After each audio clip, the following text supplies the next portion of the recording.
Buenas tardes.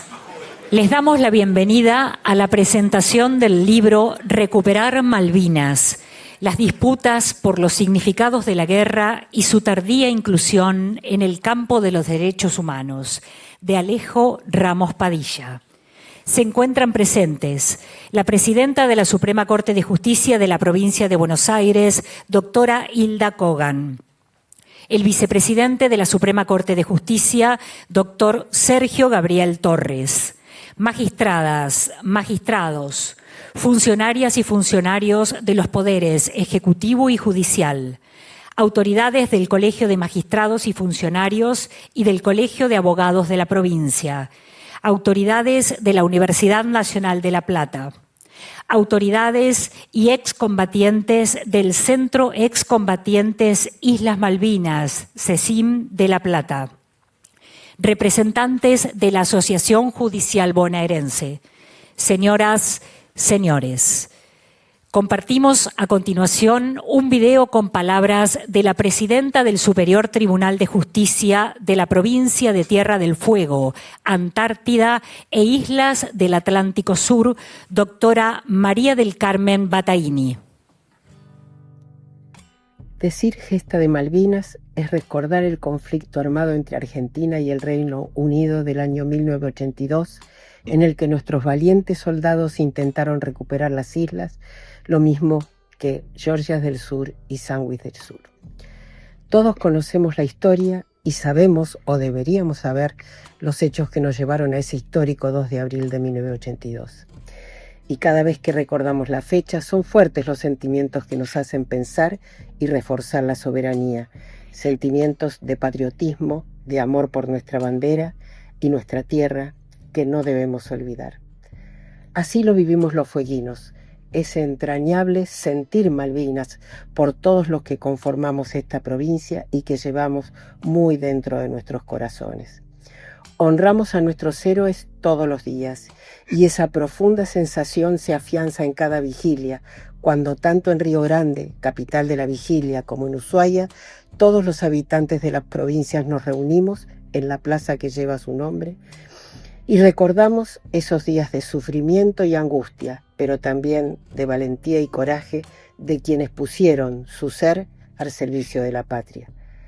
La ciudadanía toda, sin pensar en el frío, el viento o la nieve, nos reunimos el 1 de abril por la noche esperando la llegada de ese emblemático día 2 y arriamos nuestra bandera que flameó durante un año en el histórico mástil.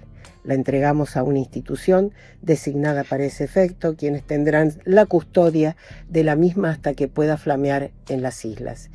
Y con ceremonial emoción se iza la nueva bandera que es llevada por esa misma institución. Este momento, contado así, simplemente, parecería significar muy poco. Sin embargo, se repite cada año, y cada año participo junto a mi familia en esta ceremonia. Renovamos la emoción. En nuestros corazones nos sentimos cada vez más patriotas, más argentinos. Y aunque el frío, el viento y la nieve castiguen, ninguno nos movemos del lugar. Solo pensamos en el frío, el viento y las inclemencias climáticas que sufrieron los soldados para defender nuestra soberanía. Ese solo pensamiento hace que nos aferremos más a la intemperie y a compartir las honras para nuestros héroes caídos, así como la admiración y el agradecimiento a los veteranos que incondicionalmente y con el orgullo que los caracteriza nos comparten sus historias y experiencias de guerra. Mientras es izada la bandera, elevamos todos nuestra mirada hacia ella y al cielo, saludamos a los queridos compatriotas y nos sentimos cada vez más hermanados y firmes en el sentimiento de soberanía. Es así como honramos la valentía y el coraje de quienes quedaron para siempre en las islas y también de quienes nos acompañan y nos ayudan a mantener viva la historia y la soberanía. Hombres y mujeres caracterizados por el valor, la generosidad, la entrega y el espíritu patriótico. Muchas gracias, doctor Alejo Ramos Padilla. Sus palabras, sus recuerdos, sus sentimientos surgen en cada párrafo de su libro y forman parte de la historia, honrando a quienes participaron activamente en ella. hombres y mujeres de honor. Gracias, doctora Hilda Kogan, por permitirme participar a la distancia en este espacio en el que puedo compartir con ustedes el sentimiento de todos, todas y todos los fueguinos y las fueguinas y el mío propio. Solo me queda decir, ¡viva la patria!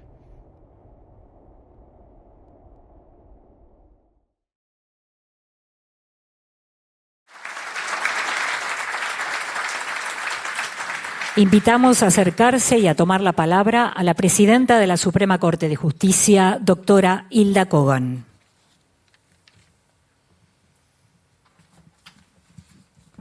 Buenas tardes.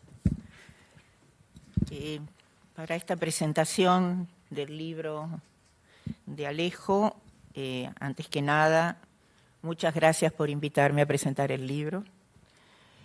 Nobleza obliga, debo decir que no es una tarea fácil, supongo que menos aún debe haberlo sido escribir un libro sobre Malvinas.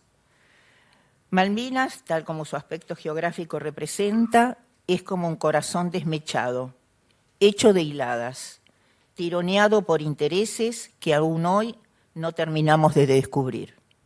Malvinas duele, y por eso es difícil tener una mirada retrospectiva e histórica sobre un tema que continúa en carne viva.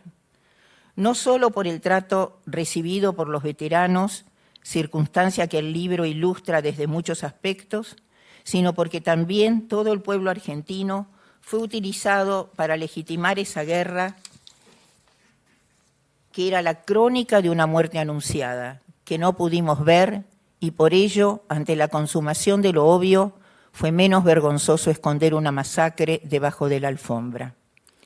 Este libro levanta la alfombra y visibiliza la utilización de esta guerra también en democracia y es categórico al sostener que Malvinas debe ser analizada en el campo de los derechos humanos, planteando de este modo la necesidad de un pensamiento crítico reflexivo que sostenga en el marco del respeto a esos derechos el justo reclamo de soberanía sobre las islas que indudablemente son argentinas.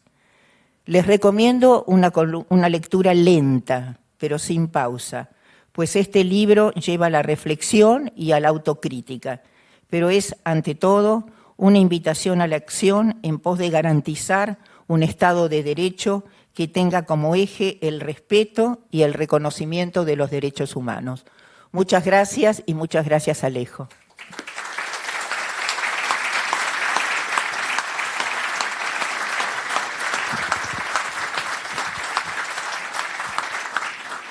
Escuchamos ahora a quien presentará el libro Recuperar Malvinas, las disputas por los significados de la guerra y su tardía inclusión en el campo de los derechos humanos.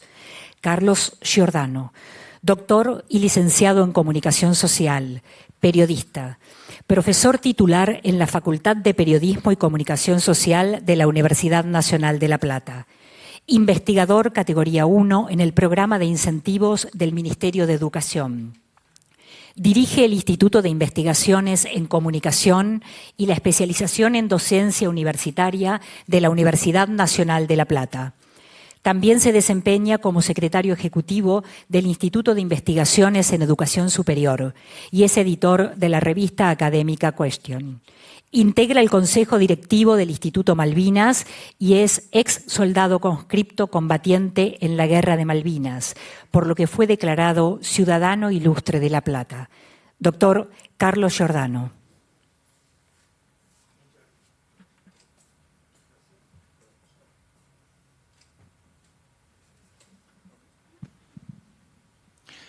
Muchas gracias, buenas tardes. Juro que había mandado una síntesis de eso que acaban de decir, que da cuenta de que uno es viejo nomás. Estamos aquí por Alejo, por el libro de Alejo, y no vengo en carácter de esas cuestiones, sino vengo como integrante del CECIM, delegado por los compañeros, aceptando el convite de uno de nosotros. El libro de Alejo es un libro que plantea un debate sobre los relatos acerca de Malvinas.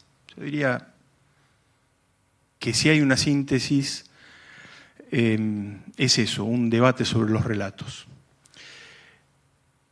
Y al hablar sobre los relatos, yo voy a leer algunas cosas. Hoy a la mañana, cuando pensé seriamente en que tenía que venir, me senté en un café y dije, ¿qué decir sin contarles el final?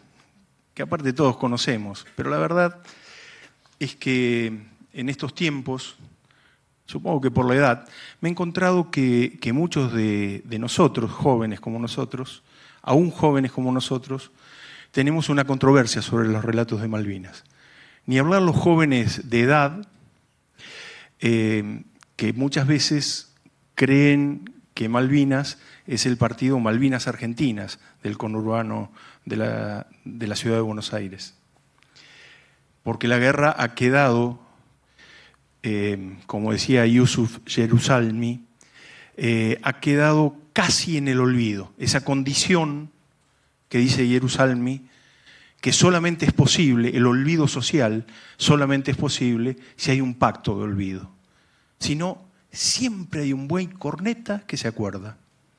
Pero si acordamos olvidar, las sociedades pueden olvidar. Bueno, estamos a punto. Y acciones como estas rescatan, vuelven a reponer los temas de una manera que al menos a nosotros nos sigue dando sentido. Y sigue dando sentido a esa historia que comenzó para muchos de nosotros a nuestros 19 años. Pero decía que en este día, que es 10 de junio, que se festeja, se plantea, se rememora algo que pasó allá por 1829, cuando el gobernador de provincia de Buenos Aires, Martín Rodríguez, le dijo a un comerciante alemán naturalizado argentino: te pagamos una deuda que tenés con nuestro Estado, dándote unas hectáreas en unas islas. Fíjate qué haces. Se llamaba Luis Bernet, o Friedrich Ludwig Bernet, o algo así, discúlpenme alemán. Y Bernet convocó, dicen los relatos, a 50 familias y allá fue. Había un hermano de Bernet, que era el hermano menos capitalista, que era el que más o menos trabajaba, y estaba desde 1824 zapando las islas y armando lo que luego fue Puerto Luis, que 4 años después fue arrasado por unos primeros ingleses a bordo de una alianza que ya se veía en perspectiva, a bordo de una fragata estadounidense, y arrasó Puerto Luis, fundando lo que fue la ocupación, uno podría decir, fuertemente hegemónica y altamente definitiva, por parte de lo que hoy es el Reino Unido de la Gran Bretaña e Irlanda del Norte. Ese 10 de junio, que lo nombra Martín Rodríguez a Bernet, es lo que hoy rememoramos. Y fíjense, en esa rememoración no se dice nada del 10 de junio del 82, el día de la batalla del Monte London, por ejemplo. Acá están mis compañeros del CECIM, los que estuvieron en el Monte London. Yo no tuve ni ese honor, y tuve la suerte de no estar ahí, porque muchos de ellos, aún hoy, ni hablar de los muertos, ni hablar de los heridos, muchos de ellos aún hoy no pueden volver. Les sigue sucediendo Malvinas, les sigue sucediendo la batalla del Monte London por las noches y por los días. Pero bueno, aprovechando el 10 de junio y aprovechando esta magnífica oportunidad de que Alejo escribió un libro basado en su tesis de doctorado, y digo que ese libro, sin spoilearlo, sin adelantarles el final, es una disputa de relatos. Y lo que escribí en el Café de la Mañana se los voy a compartir. La disputa de relatos desde, entre comillas, muestra simbólica de posesión pacífica sobre un derecho soberano legítimo, primer declaración del entonces dictador Galtieri, pasando rápidamente a les presentaremos batallas. que algunos de nosotros lo recordamos, pero es posible que algunos piensen que es una frase de una película que luego se hizo. El que dijo: si quieren venir, que vengan, les presentaremos batallas, dijo el Mosquito, ¿no? Era Galtieri, el general majestuoso, autodenominado majestuoso, el carnicero del segundo cuerpo de ejército, genocida en Rosario y dictador junto a Anaya, Lamidoso, Videla, Macera, Agosti, Viola, Lambruschini, Grafigna, Viñone, Martínez de Hoz, Sigot, y siguen los nombres. Les presentaremos batalla, dijo el Mosquito. Del vamos ganando al de repente la batalla de Puerto Argentino ha terminado. De la Argentina al Galtieri cagón, salí al balcón, mataste a los muchachos. Yo sé que estas palabras no se deben decir en un acto público. Estoy citando un hecho histórico nada más. Ustedes comprenderán. Desde la conformación de la CAERCAS, que intenté recordar qué significa, pero era algo así como Comisión Sarasa, al informe Rattenbach. Y del informe Rattenbach al documento secreto, porque después de haber pedido que se investigara, cuando aún esos militares que conformaron la CAERCA, dijeron que lo que había que aplicar era lo que había sido y había habido alta traición a la patria. Por lo tanto, si había alta traición a la patria, correspondían fusilamientos. Y ahí lo que se hizo, convenientemente, fue pasarlo secreto. Desde el Volvamos a la Paz, de finales de 1983 a 1984, desde Volvamos a la Paz, desmalvinizando los legítimos reclamos soberanos y volviendo a alinearnos con el occidente noratlántico, anglófilo, blanco, católico de entonces. Amandamos chicos. ¿Qué querían que pasara? Chicos de la guerra,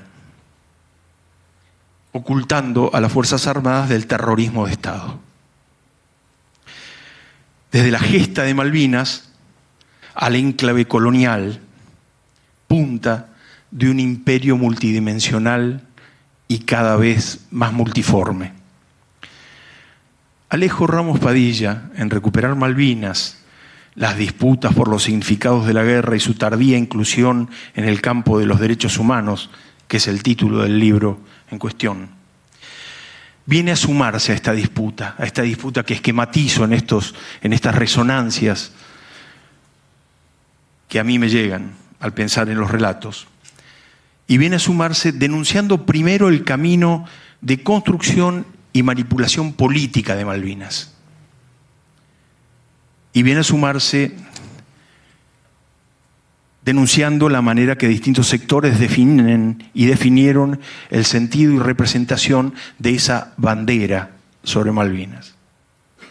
Luego, Alejo Ramos Padilla pone en conceptos muy fundamentados y documentados el derrotero de los militantes que somos, ante no solo el terrorismo de Estado, sino también de la apropiación excluyente por el título de quienes podían ser puros entre las víctimas de delitos de lesa humanidad como torturas y vejámenes, reconocidos hasta por los victimarios. Alejo repone con maestría, solvencia y solidaridad política y conceptual el lazo ineludible con que Malvinas es una causa nacional anticolonialista, antiimperialista, que dio cuenta desde 1982 del final de la dictadura más criminal. Hago un paréntesis, si no fuera una redundancia, claro, dictadura es un crimen. Pero sabemos que a los significados tradicionales, el autodenominado proceso de reorganización nacional, le sumó extremos y categorías que ni siquiera el Dante se había atrevido a pensar. Alejo repone la definición de los ex soldados conscriptos combatientes de Malvinas, del CECIM, entre pocos más, de que cualquier futuro democrático, popular, transformador, para nuestra patria, matria, fratria, si existieran como términos, solo puede salir de la suma indivisible de memoria, más verdad, más justicia, más soberanía, más paz. Así, sin permitir que falte ninguna, porque si no, no habrá ni recuperar Malvinas ni patria suficiente. Leamos y escuchemos a Alejo, nuestro joven amigo, abogado compañero, que en sus ratos libres, ustedes lo saben, también es juez, y al menos a nosotros, y estoy seguro que a tantos, nos sigue enorgulléndonos, ustedes entendieron, día a día. Muchas gracias.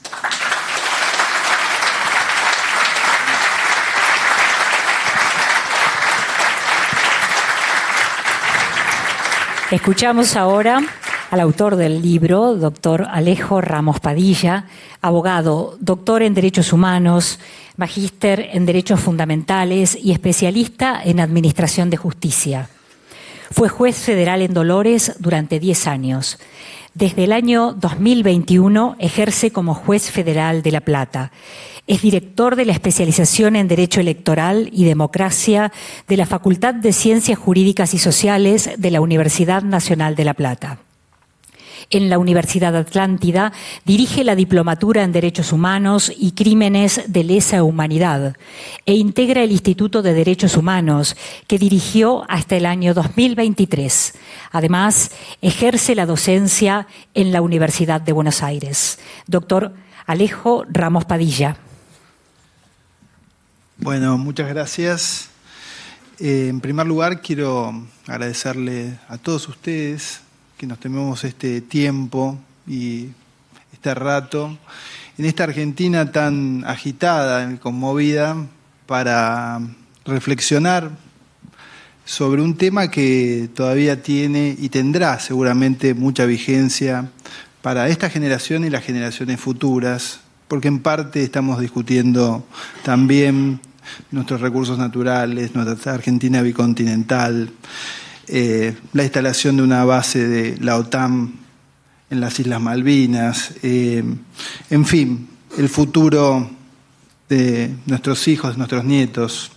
Pero quiero agradecer a la doctora Hilda Cohen, al doctor Sergio Torres, a los miembros de la Junta Electoral de la provincia que van a tomar el desafío de llevar adelante una elección y están trabajando conjuntamente con la Secretaría Electoral y armoniosa y fructíferamente, así que festejo eso y festejo también que se lleven adelante elecciones y que se convoque a la gente y tratar de vencer un poco la apatía electoral que se está viendo y que pone en riesgo también los sistemas democráticos, así que hay que consolidar y buscar formas para que las disputas políticas se resuelvan a través de elecciones y si bien la democracia tiene problemas, vamos a charlar a lo largo de este tiempo que lo peor que puede ocurrir es cuando se cancela la democracia y cuando se cancela la discusión. Así que cuenten con nosotros para hacer el proceso más riguroso, más vigoroso y más fuerte que se pueda llevar adelante en la provincia de Buenos Aires y en este desafío que tienen. Quiero agradecer también, por supuesto, a los miembros del Poder Judicial y a los miembros de la Asociación Judicial Bonaerense y fundamentalmente para los que pido un aplauso especial es para los excombatientes de Malvinas que están...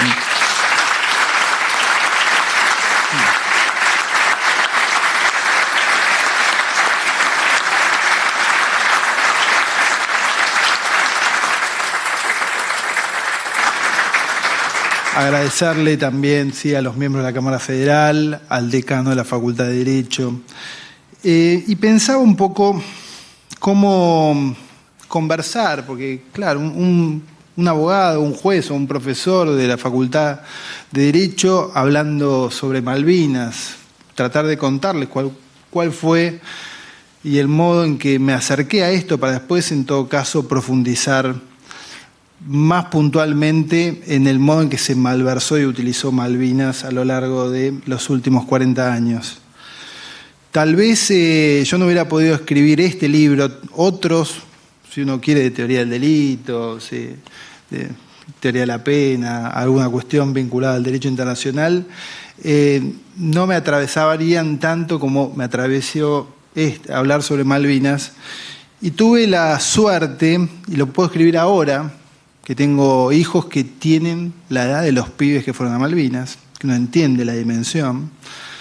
Y lo puedo escribir porque ellos me fueron a buscar en un momento, en el año 2010, para afrontar un desafío que era identificar los cuerpos que estaban en el cementerio de Darwin. También para que los acompañara como abogado en una causa por las torturas que habían sufrido y que eran silenciadas por un discurso oficial donde nada se podía decir que empañara de algún modo el modo en que se contaban esos 74 días. Tenía algunas ventajas, que era ese conocimiento directo de personas que habían atravesado duros momentos, fundamentalmente en La Plata, mujeres como Chicha Mariani, Elsa Pavón, mi viejo, que me había también conectado con historias que tenían que ver con la creación del equipo de antropología forense, el valor de la identificación.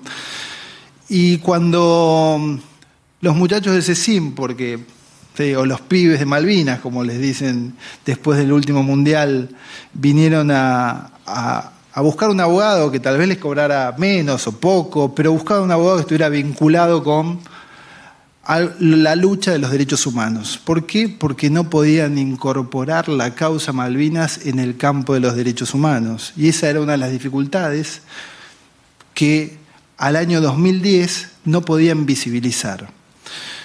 Entre los diferentes temas, me comentaron que en el cementerio de Darwin había 123 tumbas, después verificamos que eran 122, que estaban sin identificar, y que decían NN, soldado argentino, solo conocido por Dios.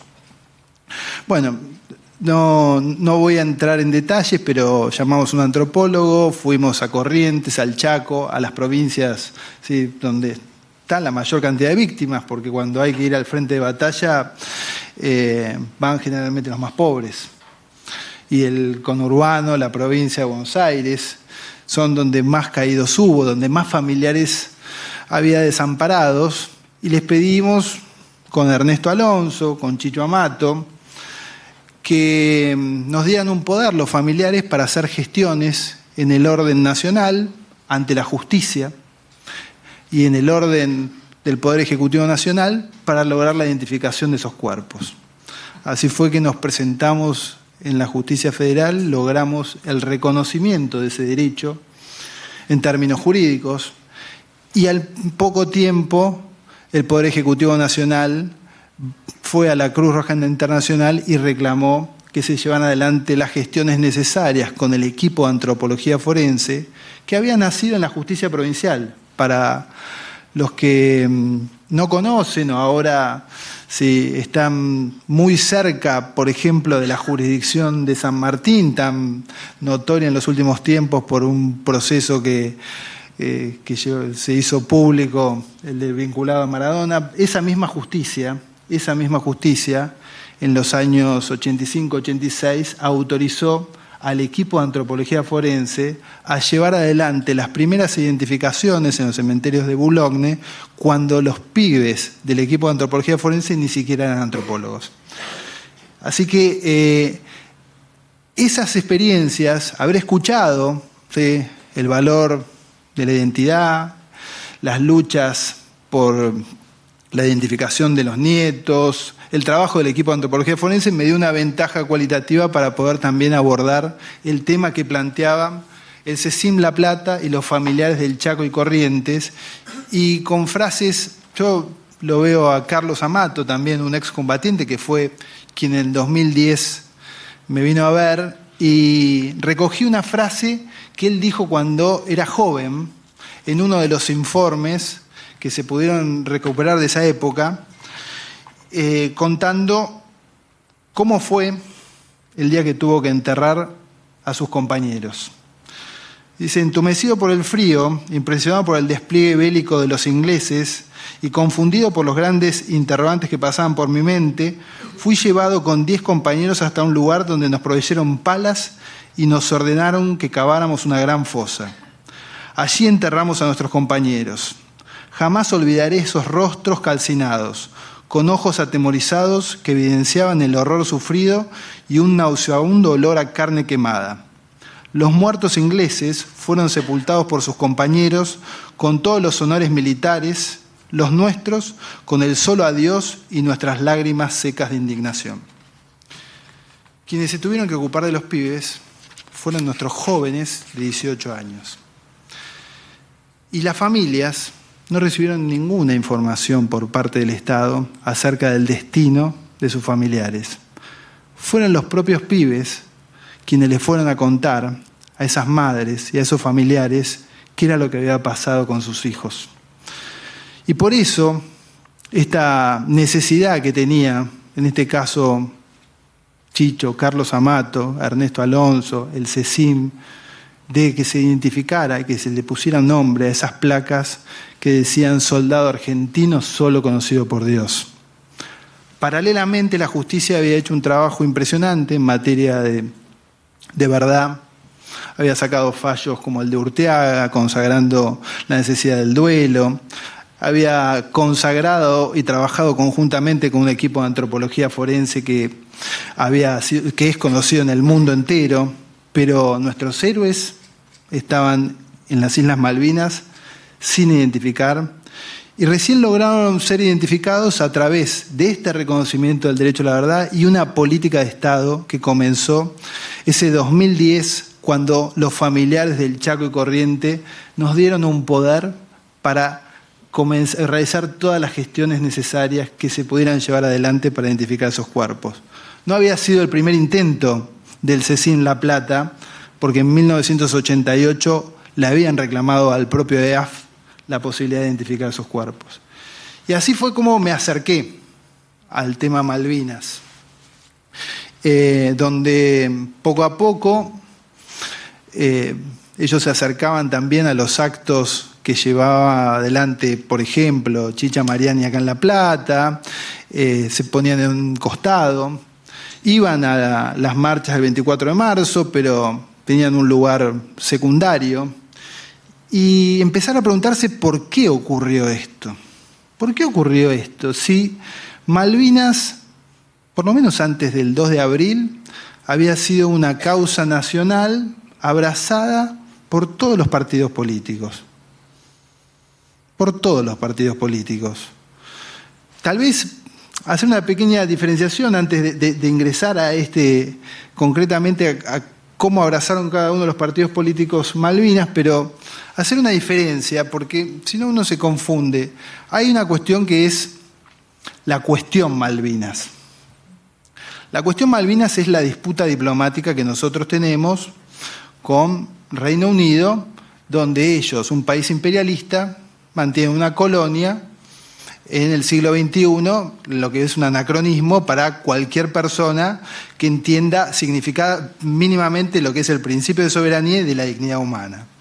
Por eso está desde 1966, al igual que estaba Chagos hasta hace poco, en el Comité de Descolonización discutiéndose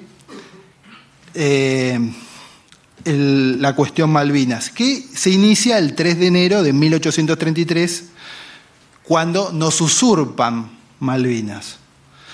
Después está, para no confundirse, lo que es la guerra de Malvinas, que son los 74 días. Finalmente está la gesta de Malvinas, que es un modo particular en la que solamente se puede contar Malvinas desde un punto de vista heroico.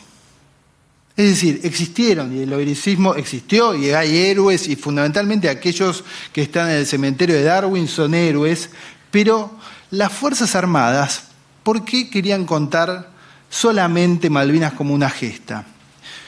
Y porque ellos utilizaron, como dice Galeano, una causa justa en manos injustas. Utilizaron una causa nacional que es mucho más que la cuestión, mucho más que la guerra, mucho más que la gesta.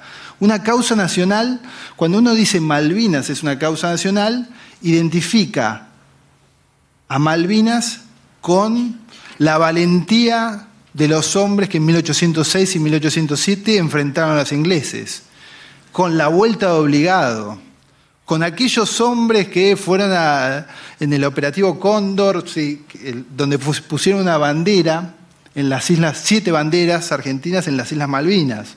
Si se quiere, también con el gol de Maradona a los ingleses. Es la argentinidad, eso que nos hace distintos, eso es la causa Malvinas.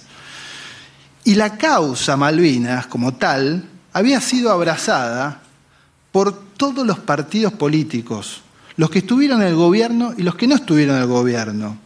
El radicalismo, ¿sí?, con su reclamo en el orden internacional y este logro de la resolución 2065 en Naciones Unidas, donde pone y le exige a los dos países que discutan y que terminen con el colonialismo de nuestras islas. El peronismo con su visión antártida, ¿sí?, y la Argentina bicontinental, y Pujato, Alfredo Palacios, que fue una persona que trabajaba mucho la cuestión Malvinas, hombres hasta de la generación del 80, como el director de la Biblioteca Nacional, como Paul Grusac. Es decir, hasta 1982, la causa Malvinas atravesaba todo el arco político. Pero en 1982 fue utilizada para sostener un régimen en decadencia, un régimen que estaba desgastado por sus denuncias y violaciones a los derechos humanos, y después de un 30 de marzo de 1982, donde la gente salió a repudiar esa dictadura, vino un 2 de abril, donde el pueblo argentino vivó a Galtieri, vivó a la guerra, ¿sí? ¿Y por qué? Porque se estaba utilizando una causa justa en manos injustas. Y la explicación es compleja porque se enfrentaba al antiimperialismo, pero se utilizaba al mismo tiempo para sostener una dictadura. Y Galeano y Ratzinger se preguntan, ¿qué hubiera pasado si se hubiera ganado esa guerra? ¿Hubiera continuado la dictadura? ¿Hubiera pasado de una guerra sucia a una guerra limpia, como algunos denominaban, era la estrategia del terrorismo de Estado? Por eso, después de ese exitismo del que hablaba Carlos, que reflejaron todos los diarios, vamos ganando, el 2 de abril, vamos a recuperar las Malvinas, que venga el Principito, después de que se hundió el Belgrano empezó a cambiar ese discurso, y ya después de la batalla de Montelondon, pero fundamentalmente después del 14 de junio, ya hubo un repudio ya generalizado a la dictadura, y eso generó una apertura democrática. Lo que le quedó a la dictadura, y esto es lo que refleja un poco el libro a través del análisis de los documentos que se desclasificaron recién en 2012, es que para las propias Fuerzas Armadas la guerra de Malvinas fue una aventura militar. Una aventura militar a la cual se llevó a miles de jóvenes de las provincias más pobres, sin preparación, a una guerra con una de las potencias bélicas más importantes del mundo. Que Galtieri estaba informado desde el día anterior que Margaret Thatcher iba a responder. Y que después del 14 de junio, los jóvenes que fueron a la guerra fueron escondidos, perdieron varios kilos, algunos de los cuerpos, fotografías de ese tiempo no hay. Recién aparecieron algunas en los últimos años. Los cuerpos esqueléticos en algunos casos. Ahí lo veo a Ernesto Alonso, que siempre cuenta que los llevaron a los CARI, los Centros de Recuperación Integral, no sé cómo, siempre me equivoco con el nombre, que es donde él lo denomina, y eso sí es lo que me acuerdo, como feedlot, para engordarlos y mostrarlos a la sociedad de una mejor manera de la que habían vuelto. Algunos fueron sin la capacidad sin haber tirado un tiro en su preparación, otros con las armas que no le funcionaban.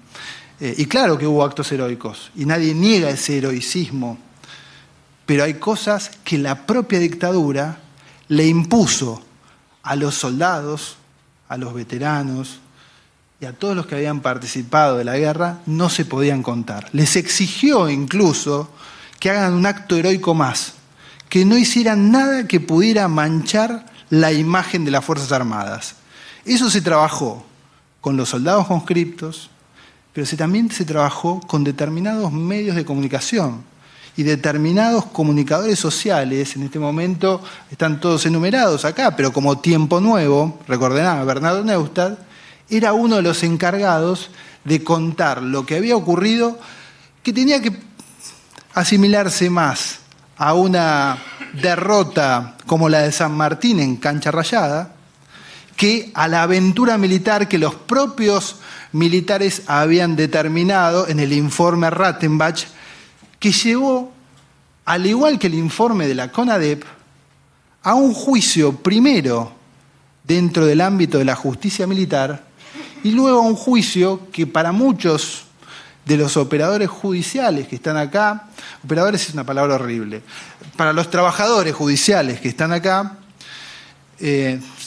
gracias, sí, porque para los trabajadores judiciales que están acá, debe pasar desconocido. Yo creo que todos conocemos la causa 13, que primero no fue juzgada por las juntas, por los tribunales militares, y la Cámara se abocó. Conocemos la causa 44, donde fue juzgado fundamentalmente Camps, conocida como la causa Camps, que es la primera donde después se aplica la ley de obediencia debida, pero no conocemos el juicio derivado del informe Caercas, del que hablaba Carlos, o derivado del informe Rattenbach, así es como se conoce, que fue declarado secreto y donde le impusieron a Galtieri y a Anaya y a Lamy 12 penas de 12 años de prisión, que después, al igual que ocurrió con Videla y quienes habían sido condenados en la causa 13, fueron indultados en 1990.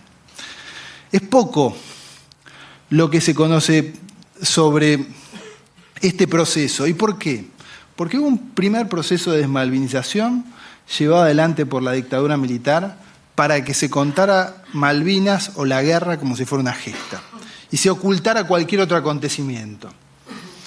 Y se ocultara tanto los acontecimientos que nos olvidamos hasta de nuestros héroes que estaban sin identificar y que fueron enterrados por sus compañeros en el cementerio de Darwin. Y después fueron removidos, antes de que pasara el plazo de 5 años, al cementerio de Darwin para no molestar a los pobladores de las islas,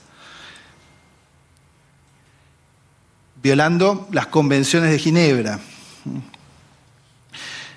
Pero después hubo otro proceso de desmalvinización que vino con la democracia, tal vez con mejores intenciones. Alfonsín se nutría de grandes pensadores, entre uno de ellos Alain Rouquier, que el principal objetivo de Raúl Alfonsín era poder continuar con el sistema democrático, poder entregar al partido que fuera a través de elecciones un sistema democrático fuerte. Y Alain Rouquier le dijo que para llegar a lograr ese objetivo había que desmalvinizar. Entonces, durante esos años se habló poco de Malvinas porque era un discurso que solamente hablaba de Malvinas como una gesta. En 1900 Digo, eso hizo que se postergaran incluso los reclamos de los pibes de 18 años, que no fueran amparados por organizaciones sociales vinculadas a la recuperación de los derechos humanos, que acá el CECIM La Plata se pudiera juntar entre ellos, pero que en otros ámbitos le fuera muy difícil a esa nueva identidad social que nacía con 18 años, pero sin experiencia política, sin experiencia de vida, nutrirse y poder enfrentar que el acto más importante de su vida había sido utilizado para sostener un régimen en decadencia. Y todas esas complejidades tenían que abordar. Entonces, había discursos que sí podían ser escuchados. Estaba lo decible y lo indecible, ¿sí? Cuando ellos hablaban de un acto heroico, algo que pudiera haber hecho las Fuerzas Armadas, algún enfrentamiento, eran escuchados. Pero cuando contaban que pasaron hambre, que fueron torturados por sus compañeros, que su armamento no funcionaba, que bueno, todas esas tropelías o cómo volvieron, eso era silenciado y se los catalogaba y se los descalificaba bajo el rótulo los chicos de la guerra, como las locas de la plaza. Había todo un sistema y se montó todo un sistema que después de este primer proceso de desmalvinización que se lleva adelante durante la dictadura, ocurre otro en Semana Santa, porque la gesta, Malvinas contada solamente como una gesta, fue utilizada para reclamar impunidad, para que los juicios de lesa humanidad no se llevaran adelante. En una Argentina que estaba peleando por sostener su sistema democrático, un 1987, una Semana Santa, se levantaron en Campo de Mayo, se pintaron la cara, Aldo Rico, y exigieron que los juicios que se estaban llevando adelante se terminaran. Alfonsín va ese día a Campo de Mayo, y bueno, podemos hacer 5 conferencias sobre qué ocurrió en esa conversación entre Aldo Rico y Alfonsín, pero vuelve a Plaza de Mayo y luego de decir la casa está en orden, también dice eran héroes de Malvinas. 1000 veces, y cada vez que tuvo una oportunidad, Alfonsín dijo me podría haber ahorrado haberles dicho héroes de Malvinas, me sentí conmovido, porque los verdaderos héroes de Malvinas no estaban en Campo de Mayo atentando contra el sistema democrático, sino que estaban en Plaza de Mayo sosteniendo la democracia que en ese momento representaba en su primer figura Raúl Alfonsín. Pero nuevamente Malvinas fue utilizada para reclamar impunidad, para reclamar las leyes de evidencia de vida, de punto final, sosteniendo que Malvinas era la dictadura y que por eso, por ser héroes de Malvinas, no podían ser juzgados. Algo que alejó a los miles y miles de jóvenes que estuvieron en Malvinas, pero que no participaban de ese discurso. Luego vinieron años de indulto, donde Malvinas se siguió utilizando para enarbolar cierto sector y cierto discurso autoritario. Y claro, uno empieza a explicar por qué tanta dificultad desde el campo democrático, nacional y democrático, para hablar de Malvinas. Y uno dice, el pensamiento nacional, democrático, no nació ahora, no es nuevo. Tal vez Hernández Arregui lo califica, dice, cuando se ve más claramente el desarrollo de los nacionalismos y de las causas nacionales es en 1930. Esa década infame, esa década que aparece después del golpe de Estado de Irigoyen, pero es donde aparecen corrientes como la del nacionalismo democrático, un radicalismo que desaparece después de que a Irigoyen lo derrocan, se enferma, lo mantienen preso en un barco, ¿sí? Y desaparece tenuemente todo lo que era el movimiento que representaba, que tal vez empieza a vislumbrar o a aparecer en otro pensamiento que forja.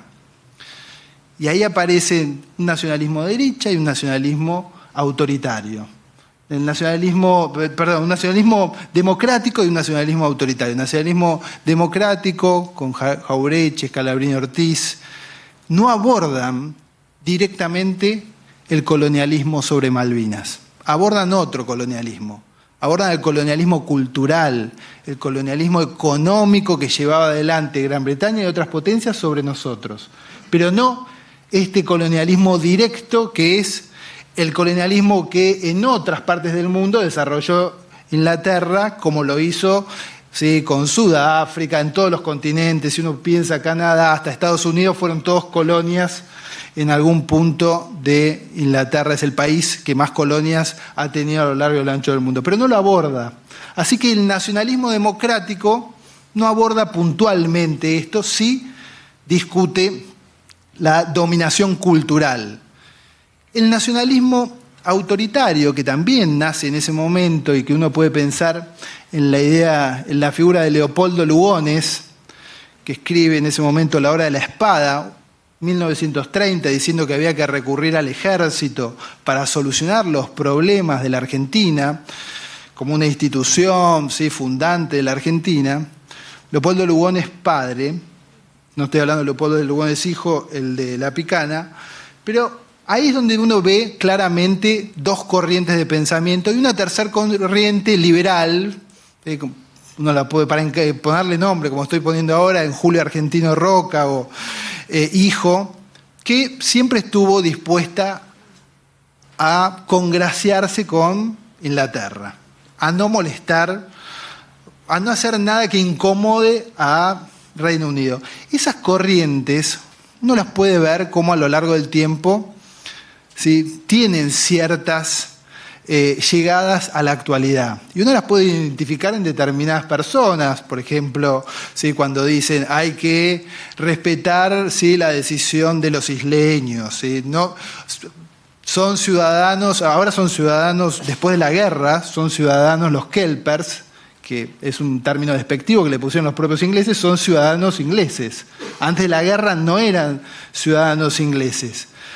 Pero más allá de estas corrientes, quienes apelaron al nacionalismo autoritario de Leopoldo Lugones, apelaron y utilizaron una causa nacional que Leopoldo Lugones no sé si hubiera utilizado para defender lo que fue la dictadura del 76 al 83. Incluso dentro del nacionalismo autoritario o de derecha de 1930, ni ellos defendieron los vuelos de la muerte, los robos de niños, los centros clandestinos de detención, como se pretendió desde 1982, el 2 de abril, cuando se utilizó una causa justa, o en 1987, en Semana Santa, para reivindicar una dictadura y para empoderar y para que no se discuta el rol que llevaron adelante las Fuerzas Armadas del 76 al 83 y confundirlas con los actos heroicos que llevaron adelante muchos militares de la patria argentina, desde San Martín en adelante, creyendo que, hablando de Malvinas como una gesta heroica, se iba a ocultar todo lo ocurrido durante esos 74 días y los miles y miles de desaparecidos en la Argentina. Muchas gracias.